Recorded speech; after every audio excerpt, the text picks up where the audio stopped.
Hey there, and welcome back to the Next Level Sax YouTube channel. Today I'm really excited to share something special with you, a masterclass and interview with the incredible Kirsten Edkins. If you've spent any time in the LA jazz scene, you probably already know Kirsten's name. She's a wonderful world-class tenor saxophonist, a composer, educator, and longtime member of Grammy-winning bands like Bill Holman's Big Band, Daversa Band, and John Beasley's Monkestra. She's also been featured on shows like The Tonight Show, The Voice, American Idol, and her solo albums Art and Soul and Shapes and Sound are full of original compositions and musical honesty. In this session, Kirsten opens up about her early musical journey, her gear evolution, and what it means to play with less tension and more resonance. She shares her favorite practice strategies when it comes to approaching things like long tones, overtones, metronome, and drone work, and how she keeps her routine creative and fresh even after years of playing professionally.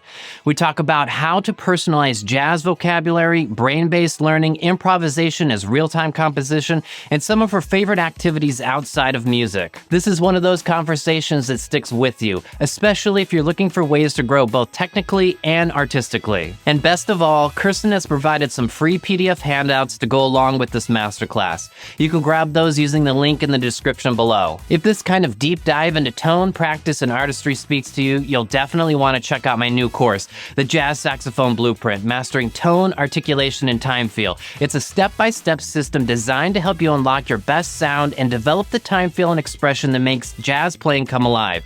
You can find more info about that down below as well. And if you're not already a part of the Next Level Sax community, I'd love to invite you to join us. This is where all these masterclasses happen live, so members get to hang out, ask their questions in real time, and get access to exclusive lessons, PDF etudes, play-alongs, and more. All right, let's get into it. Here's the full masterclass and interview with Kirsten Edkins.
Absolutely beautiful. Thanks.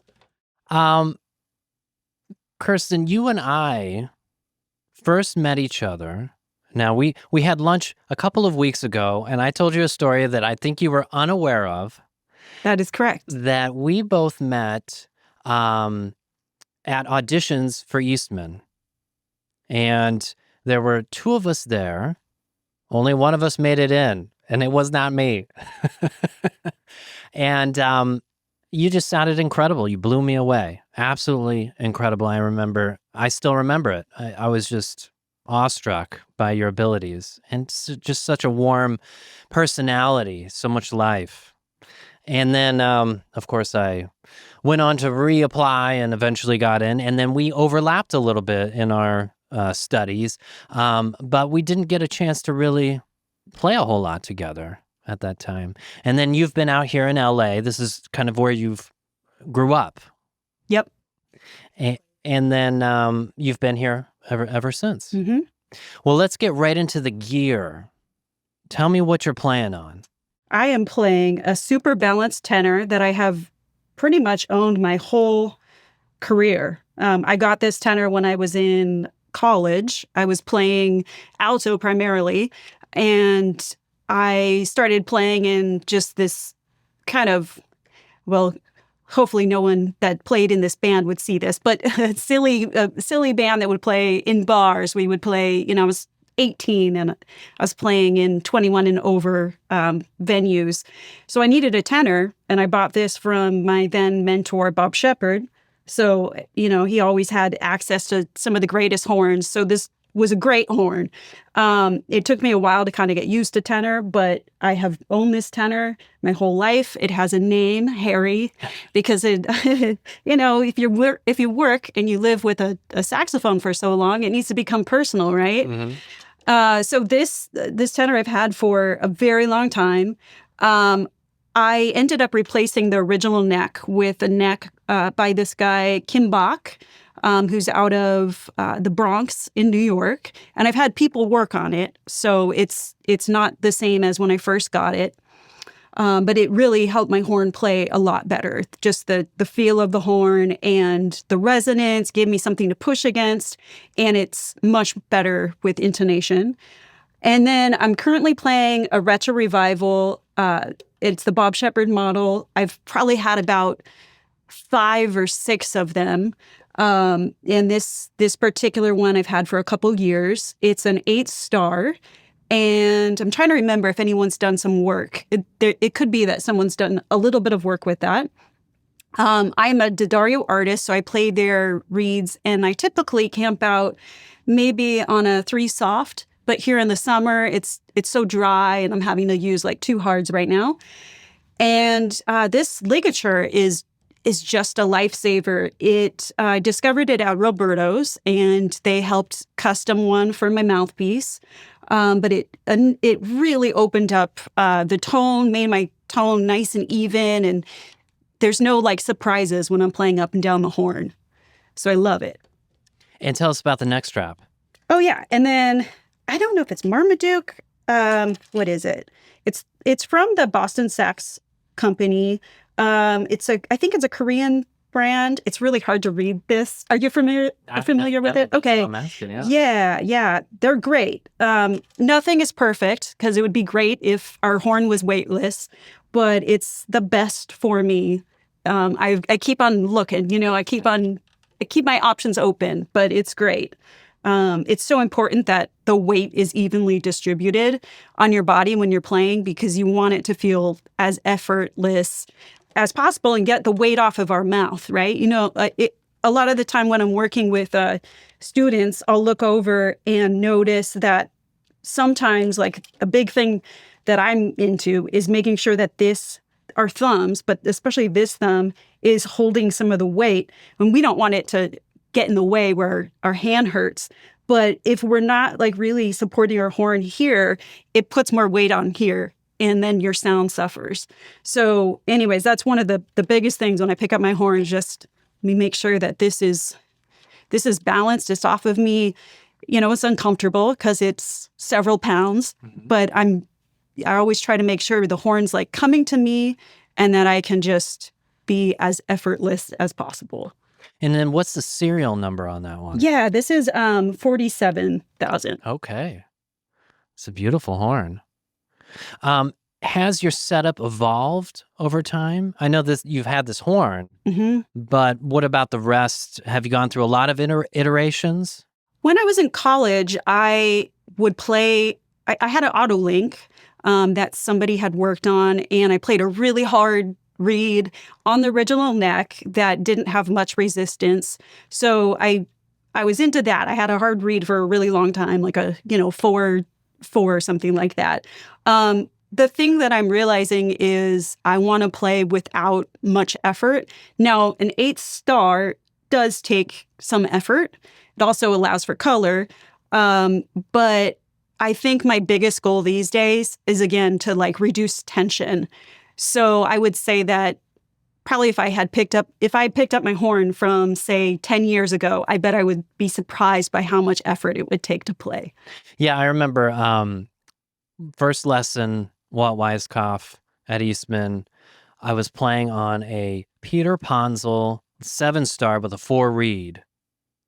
And he's like, Jeff, I don't know how you even make a sound on that thing. And I was like, well, I like, the rich tones and the fluffiness of it all. And I immediately went to a 5-star auto link, and I played on that for 15 years because of the same thing. Try to get a less effort involved so that it's more an extension of your voice. At least that worked for me.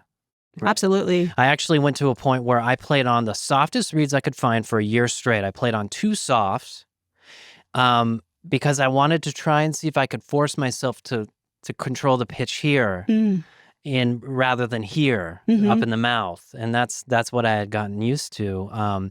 It was a real struggle, but it was eye-opening. It can take a long time to reset that, but it's worth it. Mm-hmm. Yeah, definitely. And it's a balance between like what's going to drive you crazy, and if you have to keep on performing, you can't go too far with it because you have to be able to play in tune with people, but while training other muscles, right? Exactly. New skills. Yeah. I wrote down some questions because I'm really bad when I, get going at remembering what it is that I was going to ask. So if you see me looking down, that is because I am referencing my questions. I am not scrolling or texting random people. That is not what's happening. Let's get right into it. Let's talk about your practice routine, daily practice routine, and we'll get, kind of specific here. What I've got here is, when you're practicing, what role do long tones, overtones, and fundamentals play in your daily routine? So as far as what I practice now, it's very different from what I practiced growing up and through the years. I'm sure a lot of you are familiar with the go-to long tones, like practicing them up a scale, something like that. I'll touch upon like what I've done with things like that, long tone scales, stuff like that. So long tones are really important. I think one of the biggest takeaways is that it's time to listen to yourself. I mean, ultimately, we want to be listening to ourselves the whole time we're playing. But it is sometimes easy as a jazz musician and somebody that's working on their craft to just get focused on what you're playing, like the content, the note choices. Right? If you're learning something hard, you're focused on that. And sometimes you're not like listening to yourself. So I would say long tones are a tool to primarily work on listening to yourself. I will say that the way I was introduced to them, I played them up a scale. Sometimes when we go up a scale, we don't quite hear the tendencies of our instrument. So intonation, tonal changes, what else? We don't get familiar with like the resonance of our horn, so where something isn't quite coming out. So something that I've evolved with is practicing like long tones with like a metronome and a cello track and doing large intervals. And primarily slurred, because when we're playing the saxophone, it's easy to articulate and have subtle changes in our embouchure. So slurring ensures that we're using like our air support, we're anticipating a note, we're not doing dramatic changes inside our mouth, right? So tongue can change, but we don't want to be, say we're going from a middle C to a middle D. A D is real stuffy. And most people kind of tighten up because we kind of play into the natural instinct on the horn. And if we're doing fifths, right? So if we're coming from a G,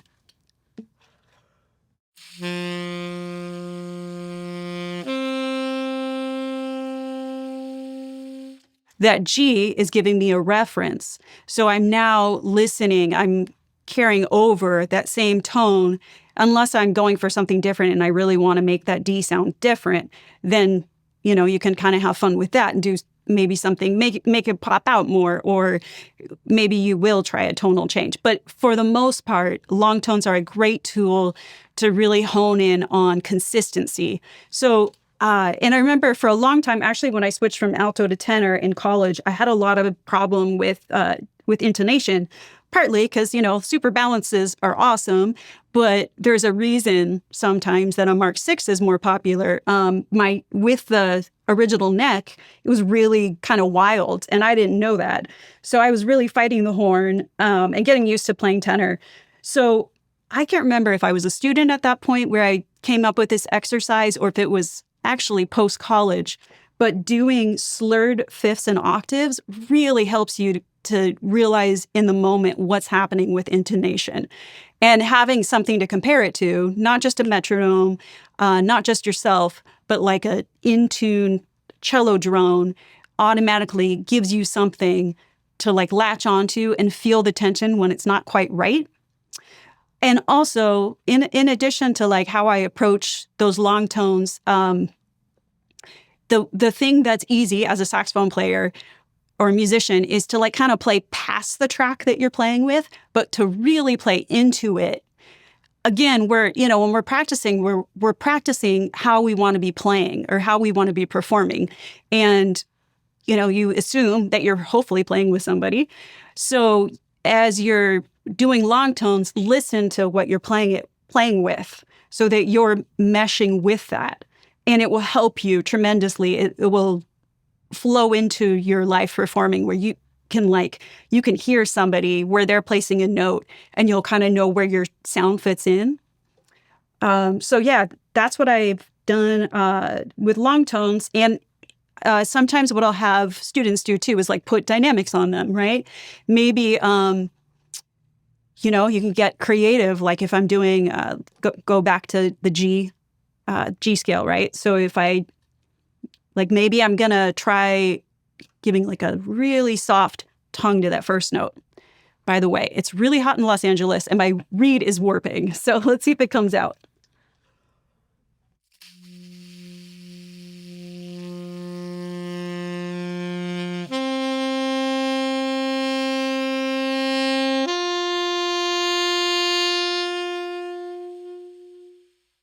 Right? So I tried to make that D sort of the note I was anticipating, and it kind of popped out a little bit different than I anticipated. So maybe if I was practicing, I'd go back and say like, okay, how can I have that come out more like I wanted it to come out? So then I would learn, okay, my air, I'm having to do X, Y, Z with my air, right? And you're just getting in touch with your instrument, and it can change from day to day, especially since we have an organic piece of material. But those are some things. And sometimes like, in addition, I'll like in the moment want to add like an overtone. So maybe when I get to the top, instead of just hitting that G, I'll go.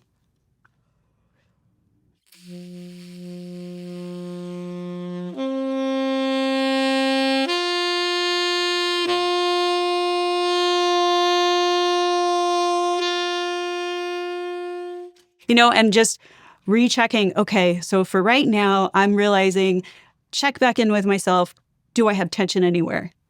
And that's one thing that I'm always working on, because our body, our brain and our body speak to each other. There's a lot of science there that I'm not an expert at being able to put into words. I'm not a neuroscientist, but it's really important, like how our body also feels when we play. And so we want to make sure, again, tension's out of the picture.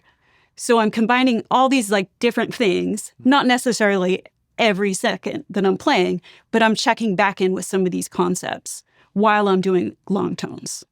Right. I love that. I feel like, yeah, long tones are a great opportunity, like you're saying, to hear exactly what's going on with your sound. And I like to think of it as getting inside the sound. Hmm. Like it gives me a chance to really pull back all of the other stuff and strip it down and see what is actually happening and how do I connect with it in a vocal way, right? Because it's exactly the same as singing, playing the saxophone, that is, except the vocal cords don't touch, right? So all of those shapes are the same.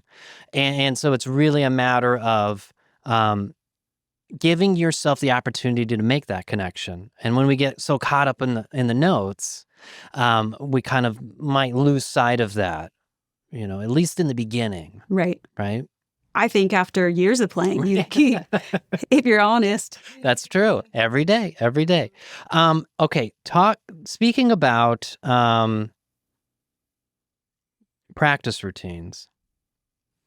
How do you keep your practice fresh when working on music you've played for years? Yes. Okay, that's such a good question. I think especially coming out of music school where you can be taught that there's like a couple ways to go about all this stuff. You have to reinvent yourself. You have to find new ways to look at the same thing. One illustration that, again, it kind of goes back to some of this neuroscience stuff. So we're so used to using our phone to get everywhere. We put in an address for our friend's house that we've been to 100 times just because, it might save us a minute, right? But imagine if you didn't do that and you had to not only remember your way that you wanted to go, but like maybe you were like, oh, well, I like the way this building looks on the way. I'm going to like see if there's a construction site going on. I want to see what's happening with that. Or there's always a cool dog in the front lawn in front of this house, right? Those types of things, but while you're practicing are really important because those are being a jazz musician is being creative. So noticing things and reframing things that we've worked on forever is so important, and not overly relying on technology. So going analog, like playing with just a metronome or cello drone. I love drum tracks. So I work a lot with drum tracks. And if I know I want to spend 5 minutes on long tones, and then maybe I know, it's been a minute since I've sort of camped out in the key of F sharp or something like that, I'll put on a drum groove and just explore, right? And at some point in my life, I realized that I didn't love, like technique books or like pedagogy. I don't know what you would categorize it as. There's a place for them. So it's not that they're a problem. But I think, again, if you're a jazz musician, creativity it should be part of what you're doing. So having new eyes for things. So say you're playing a scale and you put on a drum track and you notice that like the drummer is putting the snare on a certain count, right? Then that can inform how you are playing what you're playing. Again, going back to when you're practicing long tones and you're listening into somebody else, it's a conversation. Music's a conversation, and being able to listen and adapt is really important. So when I'm practicing scales, or if I'm working on like intervals, I'll definitely put on different grooves because it keeps things from getting stale. I love that. Yeah. I feel like the drum track practice is something I need to get more into. I get pretty caught up in the harmony aspect. Would you say that is a primary way in which you practice your time feel then as well? Absolutely. Yep. And there's, we all have, just like we have a certain way of speaking, that we can't help. For example, sometimes people hear me talk and ask if I'm from the Midwest and I'm from Los Angeles. born and raised here. I've lived here all my life minus 3 years, right? But my parents are from the East Coast, and I picked up bits and pieces from them. So time feel, we all have tendencies in our time. Many people, not really anybody plays perfectly in time. So we all have a tendency to like rush or drag. I'm more on the dragging side.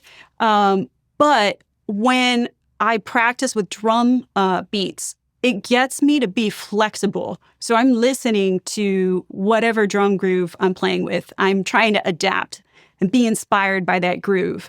And I find that at times when I play with different players, like especially a drummer, they'll say, wow, you really are listening to me and locking in.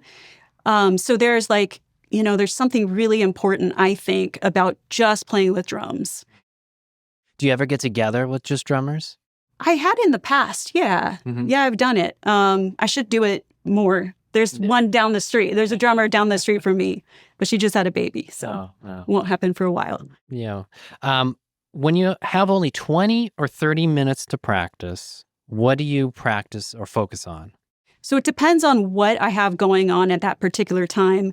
Sometimes I have a gig where it's essential that I'm spending time, even like on flute or clarinet. So there's that. But I think if I don't have the pressure of a performance coming up, I'm always thinking about getting better. And that doesn't mean perfection for various reasons. It doesn't mean perfection. If anything, the thing that I really try to take into my own playing, and then hopefully when I'm with students too, is that idea of creativity. So if I'm working on, so melodies I think are really important. They tell us like a timestamp of what somebody wants, right, over chord changes. And that informs me of like how I'm going to play. Of course, we could play a tune and just completely ignore how a person writes a melody, right? So that would be like if I was playing, let's say Charlie Parker's My Little Suede Shoes, right? So I'm going to play like just the last bit of the melody, and then I'm going to play as if I'm ignoring the vibe and everything of the tune.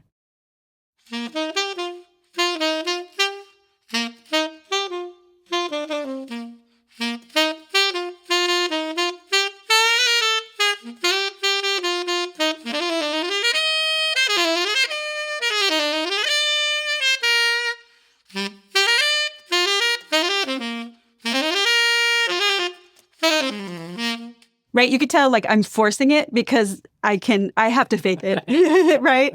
And our personalities come through when we're playing. So I'm not one to want attention, and that feels like wanting attention. I think what I love is learning a melody and learning like the flavor of that. And I mean, Parker, it's interesting because he wrote this really cute tune, but the way he solos over it is a little bit different. But yet, his melody writing is so thoughtful. And so I like to practice where I'm like really learning a tune and learning the sound of that tune, but I can be flexible with how I'm incorporating that into like vocabulary, my own vocabulary, right?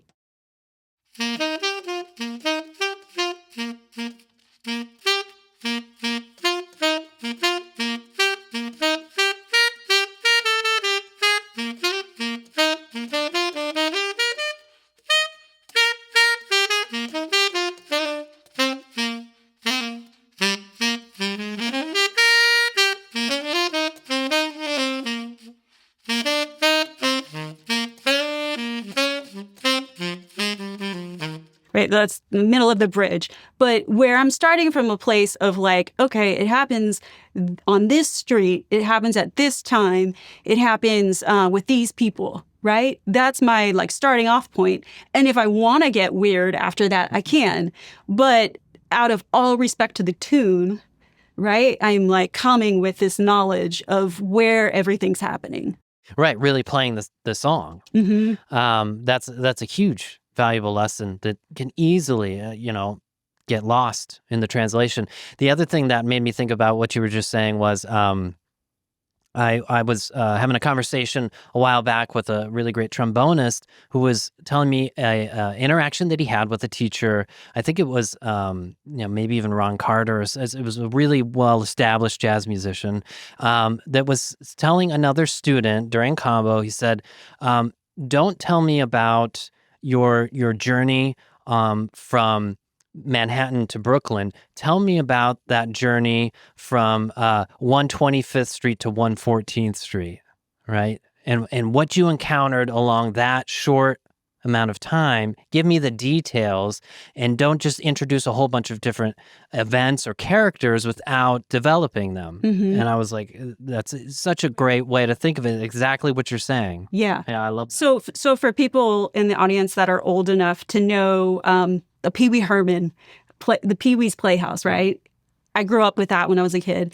And there was this little segment where this character Penny came on. And I don't know, have you seen it, Jeff? I have. It's been a while. Okay. But I wasn't a fan. You were. Okay, great. So Penny comes on, and I love Penny, but she talks nonstop, and one idea flows into the next. It's like, on this day I went to here, and then there was a dog, and then, like all that. And there's like crazy visuals.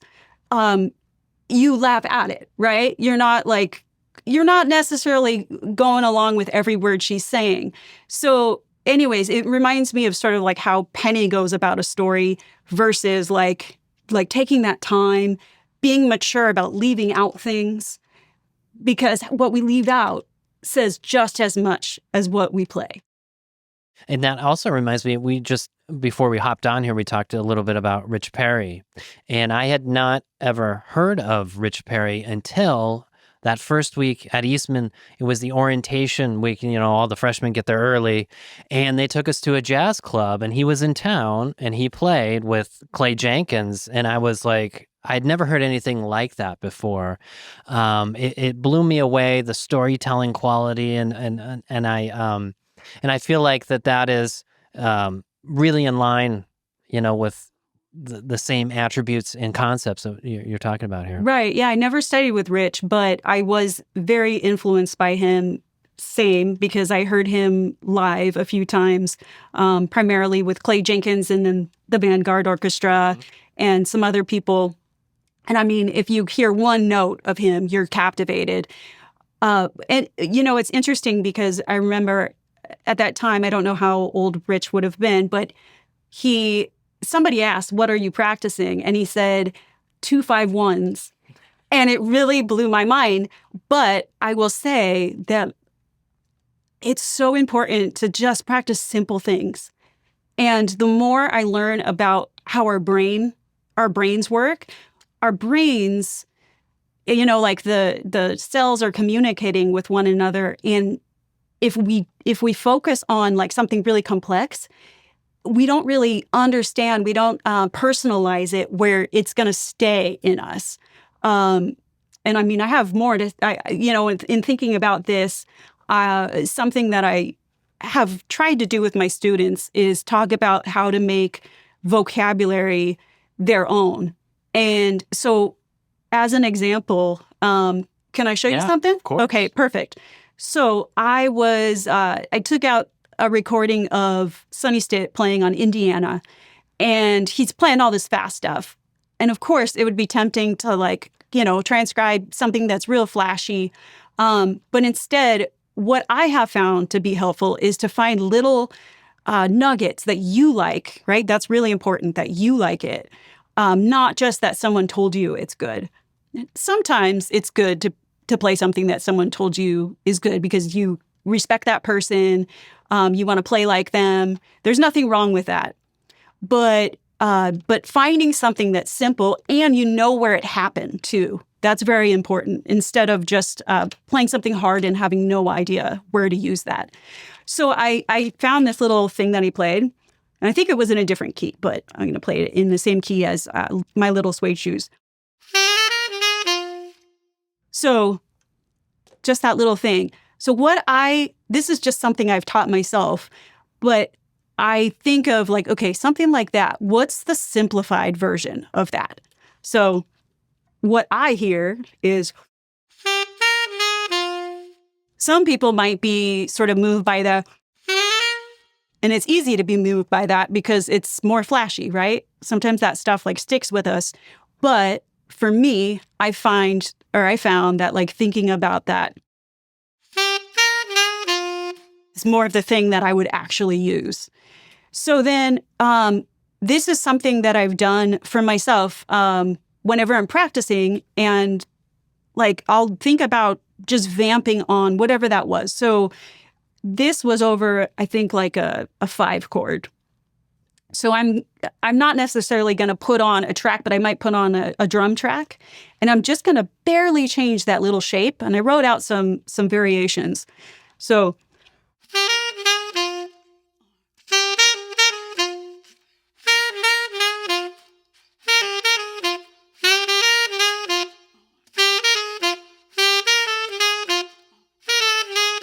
right? So in real time, I would come up with stuff like that.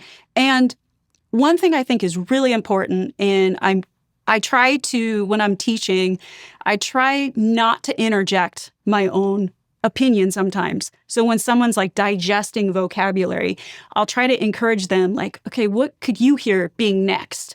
And sometimes they'll play something that like almost feels right, but it's not quite right. And I'll encourage them to stick with it and try to see how they can fix that little idea just to finally like just feel good. And a lot of the times it's just like one note that needs to be shifted rhythmically. So sometimes when I'm looping something, it could be really hard changes, it could be simple changes. I prefer simple changes because then I could do really hard stuff eventually to it. Mm-hmm. But I'll just jam out on a little idea, and I'll think of like if I had to write an article on this concept, how can I expand on that? So that's like my mindset, right? So this is very vulnerable because I'm going to make mistakes, but you'll be here with me. Yeah. And my time's not going to be perfect. The next step is like going to put on, time behind me, but I'm just going to let myself explore some ideas. And I might kind of camp out when when there's something there, but like I want to just get it a little bit different.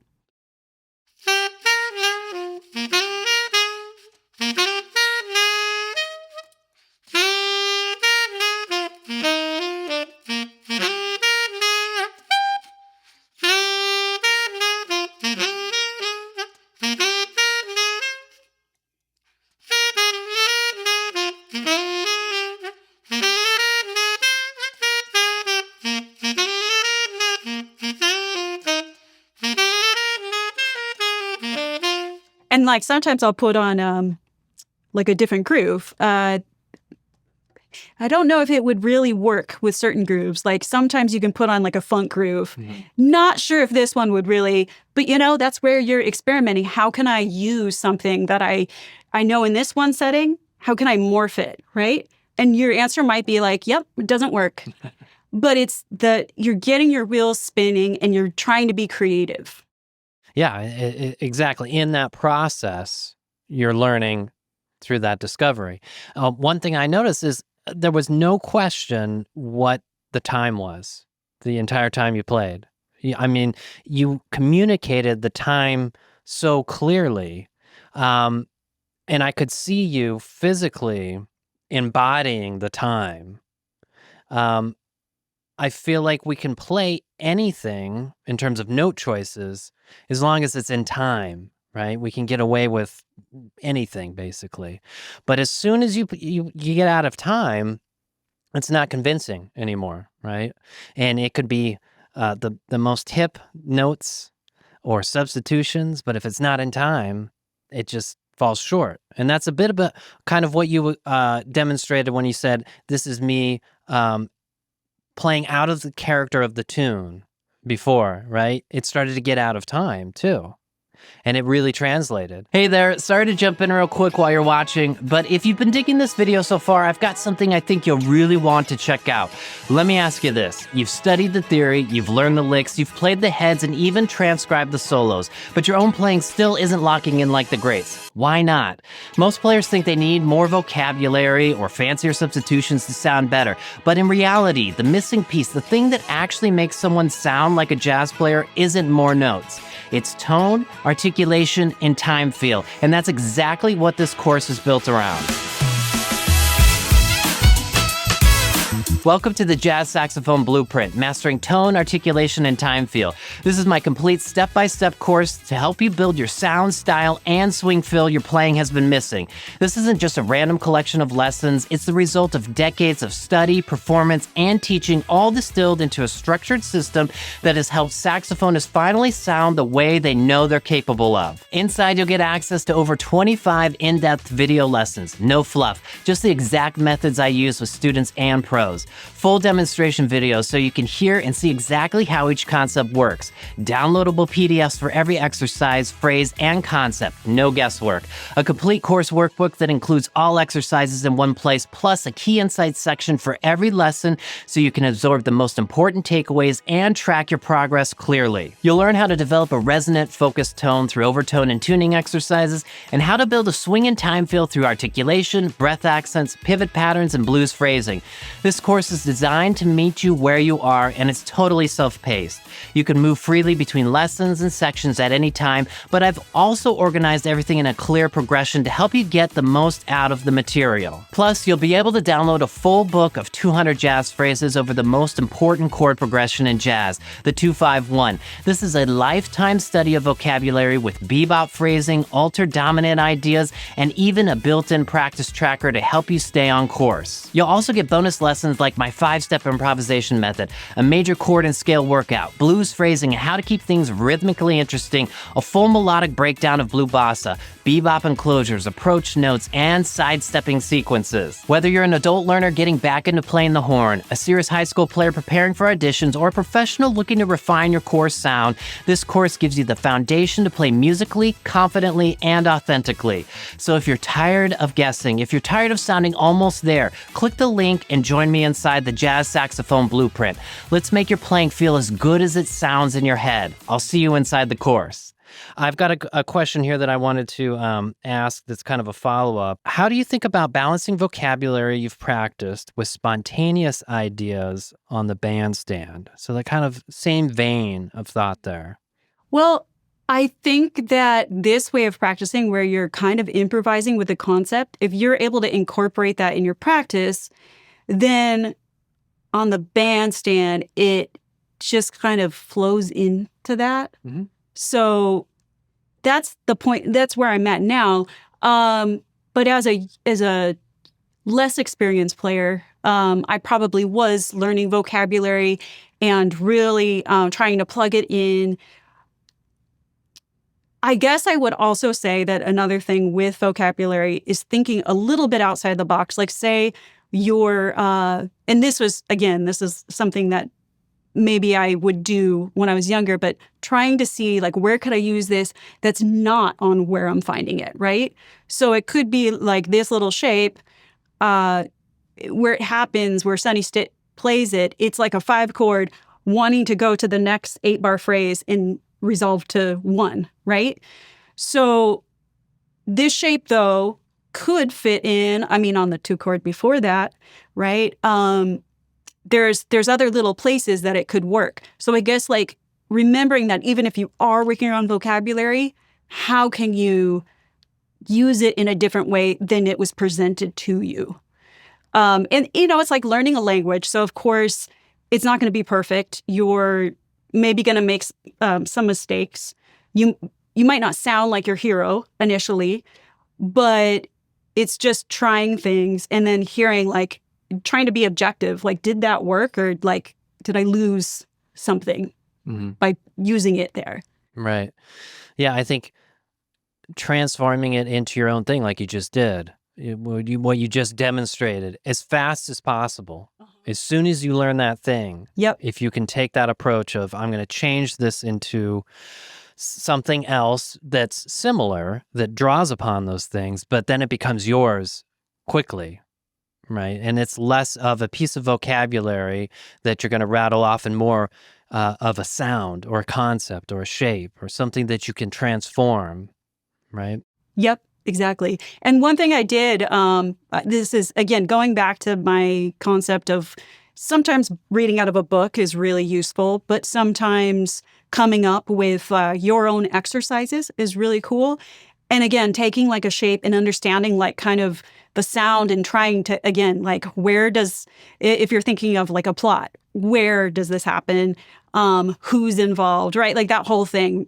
What I did, I played a note on my piano.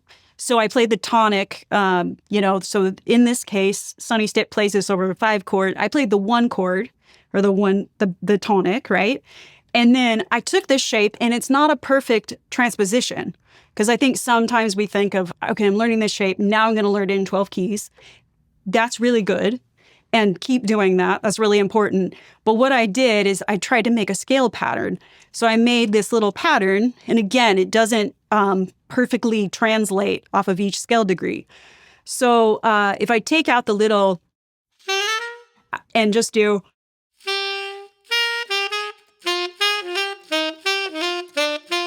right? But then the chromatic tones, these are the ones that don't perfectly translate.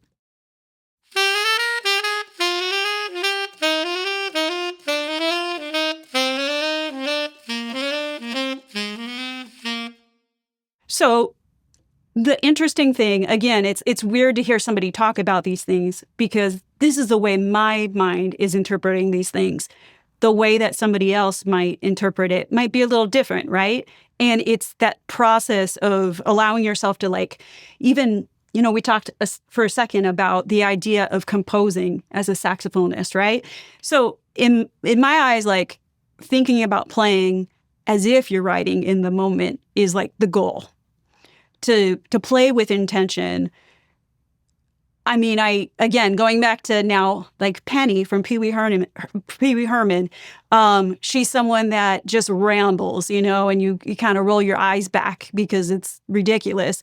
But playing as if you're composing in the moment, I think is really cool. And then taking a moment to digest what you're working on and even create your own exercises while exercises that sound like material you might use. So I wrote out that little pattern that's, diatonic-ish. And then the interesting thing is the way it kind of flowed, like it's naturally in 3/4. So then I added like a little note to make it feel like comfortable in 3/4. So instead of just going, I went,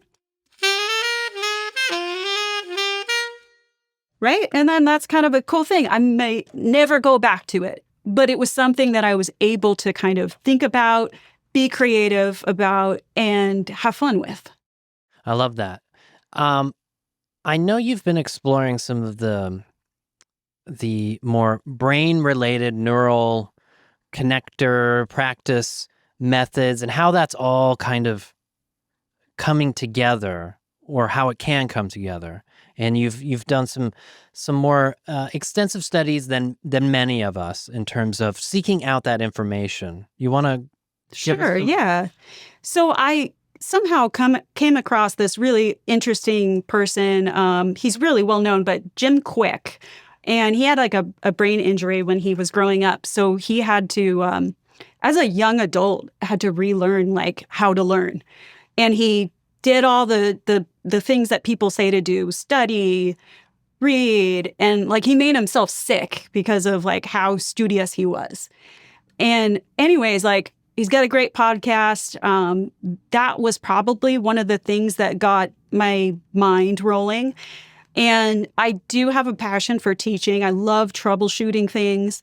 And then along the same lines as we talked about earlier, where after years of playing, things are tedious. You have to find new ways to frame things. And so I'm always listening to podcasts and trying to learn about the art of learning.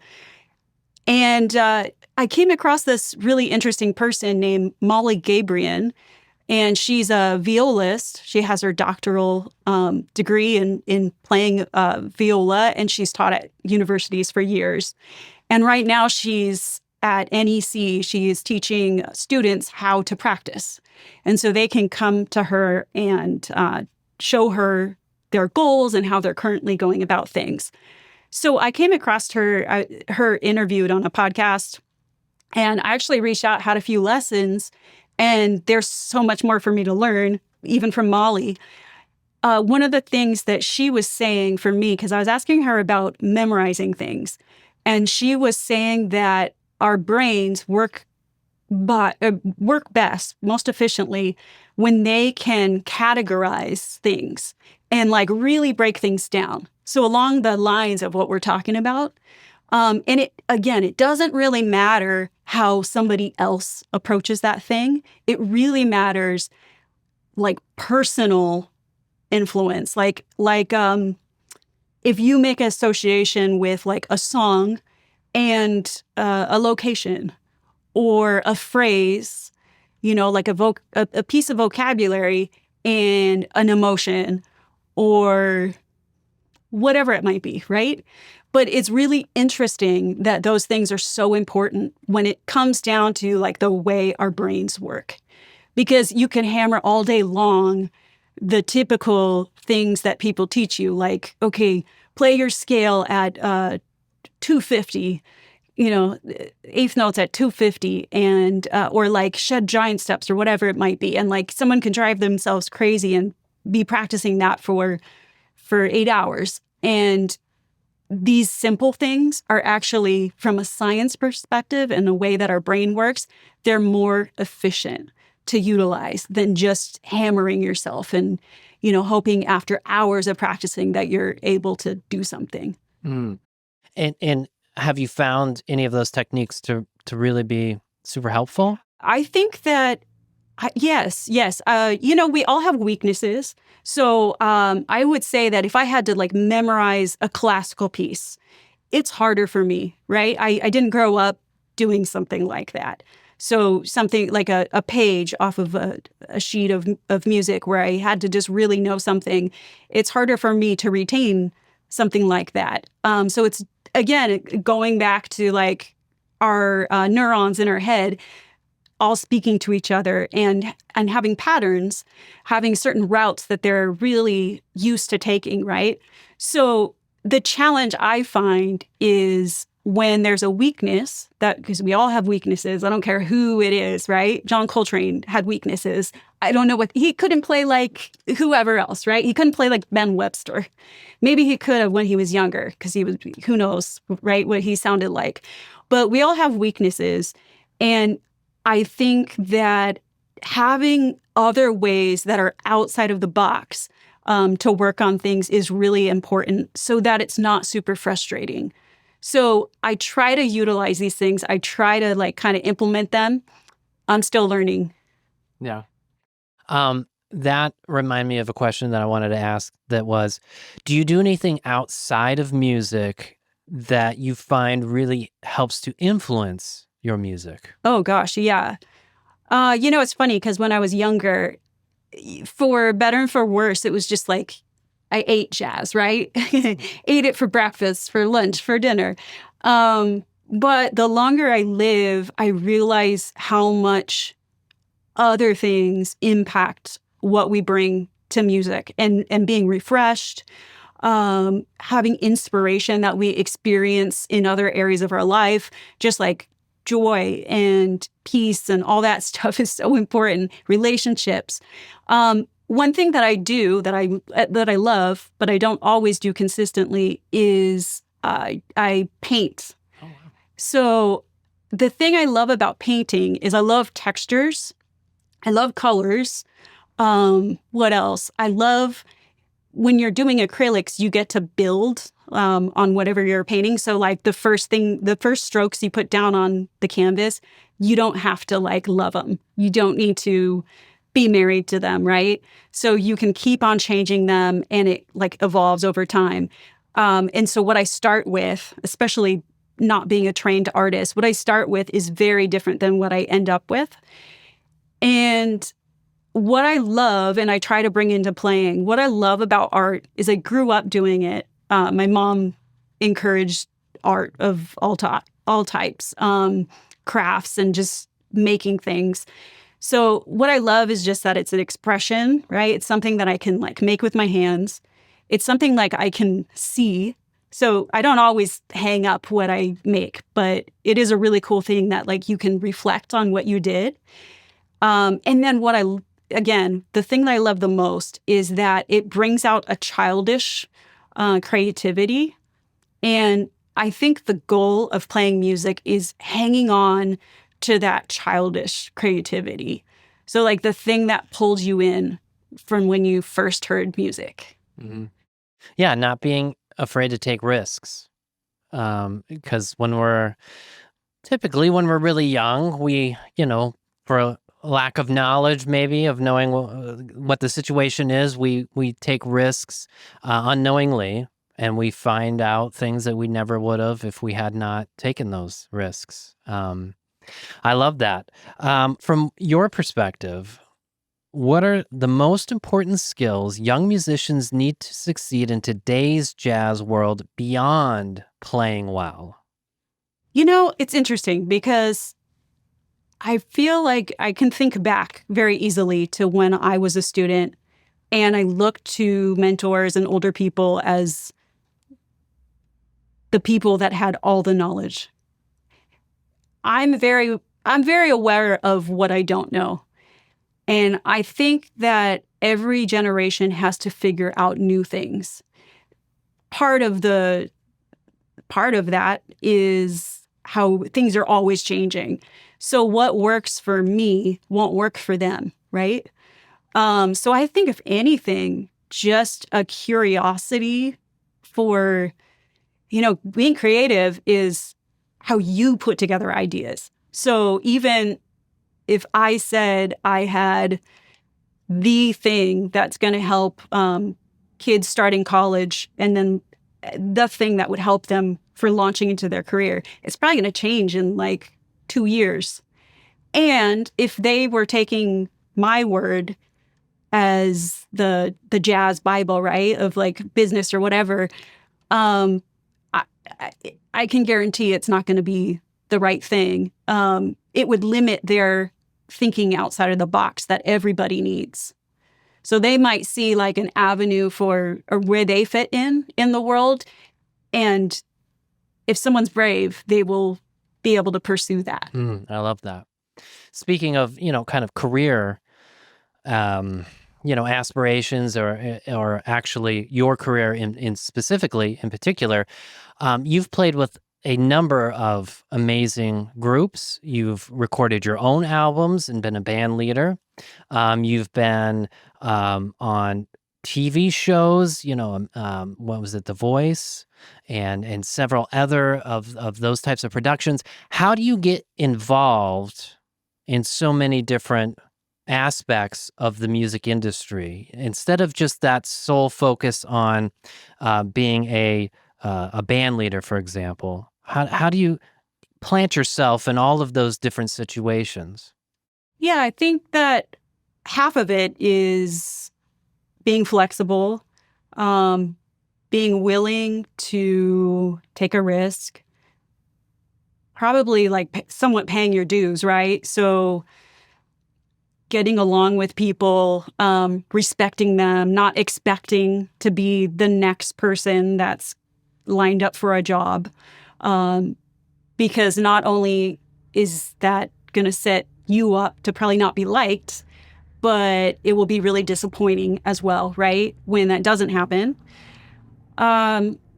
So yeah, I think getting along with people and then a flexibility, again, like, I don't know, not that it's a musical example, but when you're learning vocabulary, learning like, what grooves can I play that with, right? So like always having a flexibility in your thinking, I think is important. It's good to have stuff worked out, but a flexibility. So yeah, that's one of the things I would say. I think another interesting thing is for one of these TV jobs, like probably the first one or the second one I had, I remember I got a call and it was for a really big show. The first time that I had been asked for it. And they asked me if I could show up the next morning playing bari sax. And at that point in my life, I had never touched a bari sax in my life. And it would have been very easy to just say, oh, I don't play Barry, right? But I ran it by somebody I respect, and they're like, you'll be fine. And he set me up with his horn and kind of gave me some tips, and I did fine, right? So it's like, it's a balance because you don't want to do that too often, and embarrass yourself. But it is interesting that I think everybody has those stories where they've said yes and had to step it up. Yeah, I've had a couple of those stories, and the opposite happened. They say, "Can you do flute and clarinet on this?" "Oh yeah, sure." And come to find out, it's primarily a flute or clarinet gig, and it's not pretty. When I'm doing it, Have you seen a transformation or an evolution in the Los Angeles scene since you've been here? Primarily most of your life. Mm-hmm. Have you noticed any trends or changes? I'm not the most informed on things. I've never been great at like inserting myself everywhere and just being aggressive on things. So I probably would have a different perspective if I was one of those people. But I will say that the people that were my mentors, and then like seeing what things were like when I was growing up compared to how they are now, things are very different. In the late 90s, early 2000s, I would say that at that point, by the way, they were the people saying, oh, things have changed so much, because they had. But at that point, there were still lots of things going on, right? Not that there aren't now, but there's just less.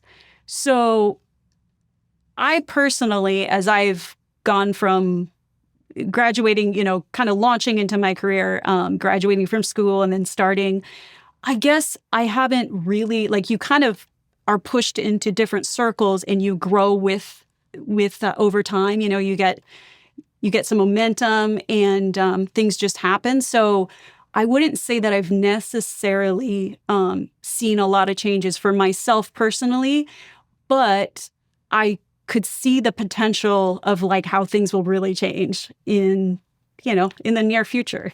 Okay, yeah. So what do you foresee for the jazz landscape going forward? Yeah, I'm not really sure, but I also don't want to be one of those dark people that I grew up, I'm sure you can think of countless educators and musicians that are like, oh, the industry's changed and it's, just never try, right? That's not good because people create opportunities as well. So if you're putting that attitude out there, it's just creating more of that. So I don't know. I'm not really sure. I'm excited by some things like, again, like combining different concepts, like the idea of like how music is really good for us, and the way our brains operate. Like that excites me. And that's something that like maybe I don't think there's a ton of people researching that, right? So stuff like that is really exciting. I think that if we can educate listeners so that they know why it's important to stop for a second and listen, because it's good for their brains too, right? Then there's like momentum that can happen. But I don't know. Our world is so fast paced and it's hard to slow down. And music is one of those things that it's icing on the cake. It can easily be ignored. That's true. There's also, the possibility that people will want to return to that organic or in-person, experience that it's so easy to not have anymore. And that will become the thing that's sought out and special and more people want it. So, the cyclical type of thing, for sure, could also be a result. And I do see, the great thing about obviously social media and the internet is the fact that anybody can get their opinion out there, which is good and bad, or however you want to look at it. But the fact that we can get our music out there and there is an audience for most everything. There is an audience. You just have to find it. And we're more capable now of finding those audiences with the technology. So, it's definitely it's a different landscape. And I think you and I, because we're similar in age, that we're kind of right on that cusp where everything shifted and we're old enough to know what it was like to kind of have one foot in the past and one foot in the, the future. And it's a very tricky thing because I find myself wanting to do, certain things that maybe an older generation was accustomed to, and also wanting to do things or do things a certain way, for example, that the newer generation might want to do. So it's kind of a neat perspective in some ways. Yeah. Before I check if we've got any live stream questions, I want to do a lightning round. So these can be one-word answers, no pressure. Actually, before we do that, gig horror stories. I love to ask about if you have anything that pops up. If you want to think about it, and we can do I mean, yeah, there are some. It's not talked about there that often, but like one thing a female has to navigate are sometimes band leaders. So, some very, non-professional band leaders that you have to say that you will not go on a date with. So there's that. That's probably, that's a pretty good horror story. Yeah. Especially when they're famous. Yeah. But it doesn't matter who they are. Right. Yeah. I guess I personally haven't had that problem. So I guess I never thought of it. Yeah. That would be tricky. Mm-hmm. Anything else come to mind? I forgot my reeds once. That was. Oh, I have to. Awful. I had to use a great Barry sax player, Adam Schroeder. I had to use one of his Barry reeds. He was very nice to give me a Barry reed, and it worked. Got me through the gig. All right, let's hit some of our lightning round. Okay, so these are saxophone specific, and then we'll hit some that are non-saxophone specific. Okay, alto or tenor if you had to pick one? Tenor. Okay. Favorite reed brand strength you've ever used? Okay. Oof. I remember back in the day in high school when Jazz Select were brand new, and I swore, I was less experienced, but I swore that like those original Jazz Select reeds were awesome. Oh, I love the honesty that it wasn't exactly what you're playing on now. Hard rubber or metal mouthpiece? Rubber. Okay. Favorite transcribed solo you learned the most from? Gosh, what a good question. I will say that I like transcribed a lot of Train and a lot of Parker, but one of my favorite solos, just because it's so musical, is Eddie Harris on Shadow of Your Smile. I love that. Go-to warm-up exercise? Probably putting on a cello drone and doing what I described earlier. Okay. Favorite ballad to play? Gosh, I love ballads, so there's a lot, but of course I played Body and Soul when I warmed up. Right. I will say that I love the key of E flat on the tenor. So things in E flat or A flat, they've grown on me through the years. That's amazing because I think E flat is the most challenging key for me. I remember spending 6 months, a couple hours every day for 6 months, just working on the key of E flat because every time I had to play in that key, it was not pretty. One scale or pattern you think every saxophonist should master? So I remember being taught like a mode exercise. Bob Shepard showed me, but I think like it comes from a flute book. I forget what flute book because I've come across it. Mm-hmm. Let's see if my reed works. But where you go, kind of up an octave, and then you go up a note, down the next note, up a note. It's easier to just play it, but that's in a nutshell. And I would say that doing this in 12 keys, and then I do like focusing on like one key for like a week. where I'm just camping out, and really, it doesn't matter how fast I'm getting it. I'm just getting comfortable. And I like doing jazz tonguing, so doing do you. So here's the key of do E. Okay. That is kind of working.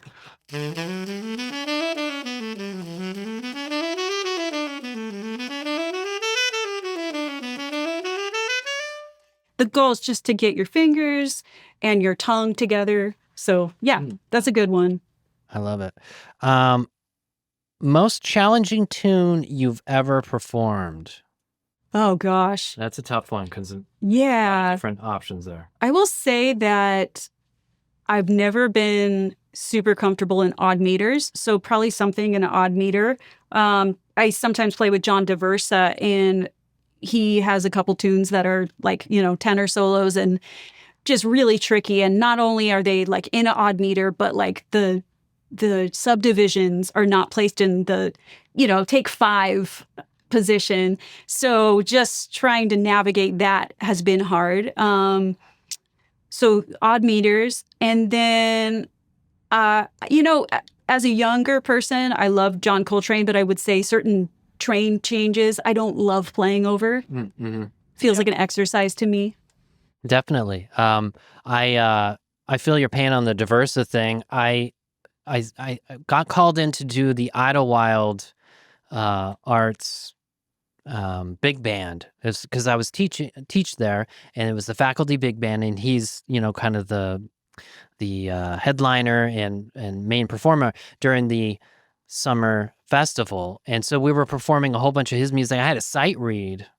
Ooh, yeah. Those like 15-minute suites of music with all those different meter changes. Man, it's beautiful music, but it's challenging. That's a tricky one. Yeah. Well, I've heard you play many times at the Baked Potato with John Daversa, and always incredible.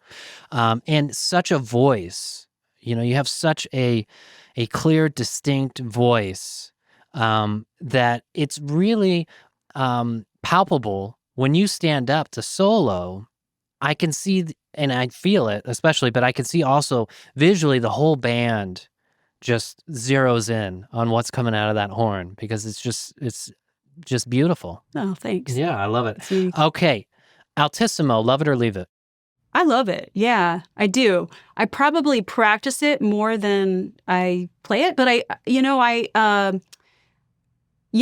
you're not asking for long answers, but I feel like the way that it's normally taught is like where you isolate a note. You learn the fingering, like you can kind of hit it, right?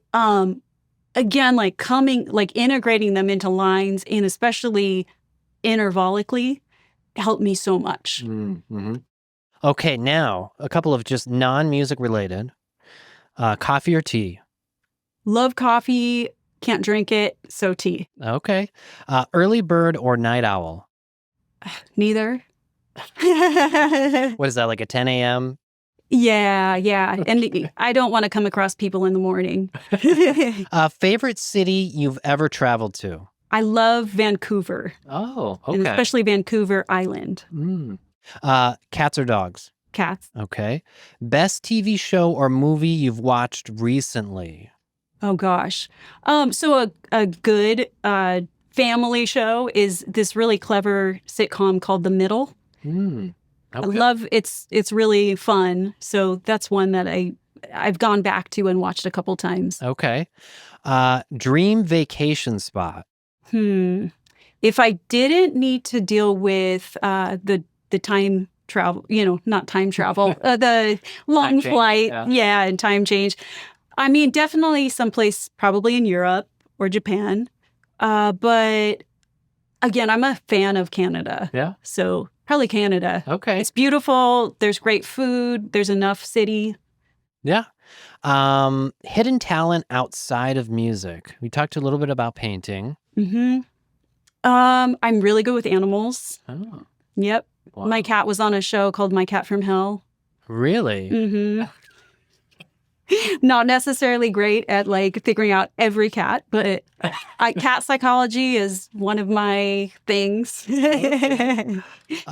First concert you ever went to as a fan? Let's see.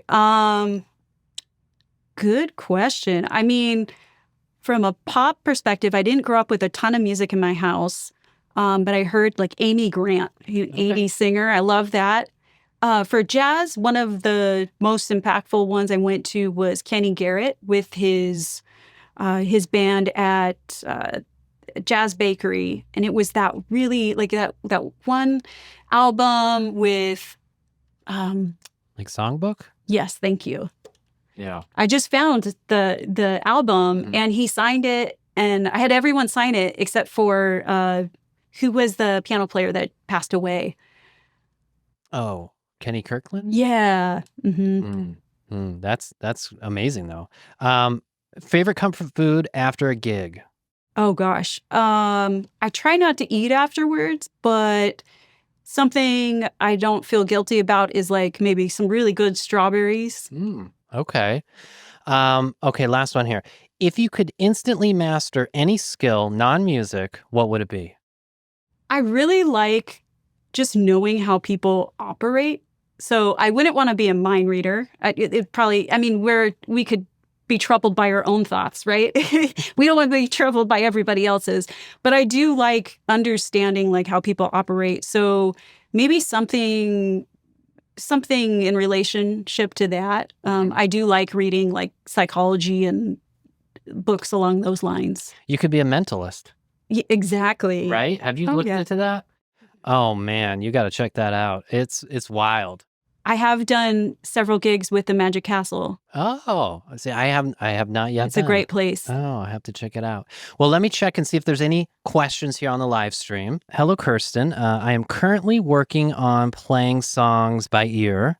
Do you have your top 3 songs that you recommend that everyone should transcribe? So where you're learning the melody and Learning kind by of ear. the function of the tune. So a good tune that teaches you a lot about not vocabulary, but like chord functions and all that. One tune I can think of is Indiana, right? And so there's like a cool recording of Lester Young playing that. So that tune teaches you certain things about like tonal centers that are very common. So maybe Indiana, it's hand in hand with Donna Lee, of course.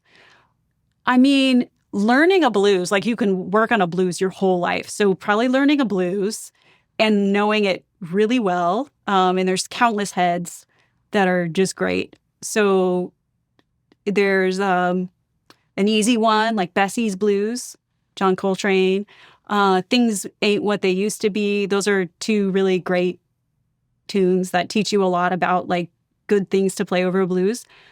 And then like a third song, let's see, maybe something in minor. I feel like, let's see.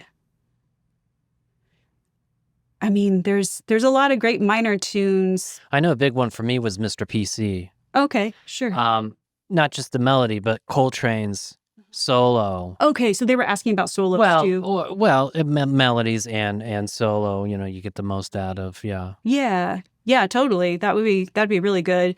Yeah, something where like it teaches you a lot about like what to play on a minor sound, right? I love how Train. A big thing for me was realizing that how powerful the harmonic minor scale is on a minor chord. Right. Because so often we're confronted with a minor chord like D minor 7, and we're kind of taught early on Dorian minor. And yet, if we utilize that raised 7th as a passing tone, which really functions as a 3 of 5, right? In this case, C sharp is the 3rd of A7. And I remember learning from Walt, you can tonicize back and forth 5-1, 5-1. So A7, D minor, A7, D minor in your line, even if that's not what's being played underneath, creates the forward momentum and creates that sound that we really come accustomed to, and in my opinion, that I really love. Right. And that was a big one for me, was being able to dig into that on a minor tune. Right. Another one along those lines would be Softly as the Morning. I was trying to think of something less kind of, in my mind, I was like, oh, that's not hard enough. But tunes can always be hard, and you can make them as complicated as you want. But the beautiful thing about that is you also have like the progression built in where you could practice the tonicizing, right? Yeah, I love that. Well, Kirsten, it's been a privilege. And I did want to share with you that I remember when we were at Eastman, all of my buddies, that were in my circle, in my class, and we always would talk about how incredible your sound was. And your vocabulary, everything. We were very just admired and really looked up to that, and we still do. Oh, that's very nice. I've reconnected with a lot of fellow Eastman players, and we still just really enjoy everything that you put out, everything that you play, and of course the way in which you translate all of those ideas, not only on the horn, but when you teach. And so I really am excited to have you here, and thanks so much for coming. Well, the respect is back at you. Respect what you do, too. Thank you. All right, that wraps up our masterclass and interview with the incredible Kirsten Edkins. Huge thanks to Kirsten for being so generous with her time, her knowledge, and her spirit.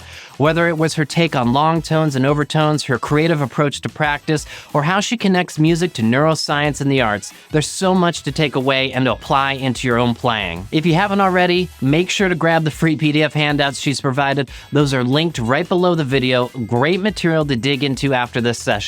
And if this masterclass sparks something in you, if you're serious about developing your tone, your articulation, and your time feel, then I'd love for you to check out my full digital course, the Jazz Saxophone Blueprint. It's a complete step-by-step system designed to help you sound more expressive, more confident, and more like you on the horn. You'll find all the details and special launch pricing in the description below. And finally, if you want to be a part of these sessions live, ask questions, and connect with other motivated saxophonists, consider joining us inside the Next Level Sax community. That's where these conversations happen in real time and where we go deep every week with new lessons, PDFs, and more, all alongside a supportive community.